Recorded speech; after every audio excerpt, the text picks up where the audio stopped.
How to find the secret suppliers behind your favorite brands. What you want to do is you want to head over to importyeti.com and then you want to type in any supplier's name. So let's go ahead and type in, for example, Gucci. So it's Gucci America, click search, and then you're going to want to pick the right one. You could tell which one's the right one by seeing how many total shipments. Then you're going to want to click on it.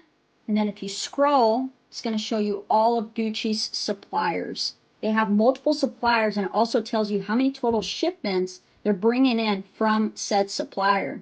You can click on any supplier that you want, and then it brings you to this page that shows you the name, address, the LinkedIn, all that stuff.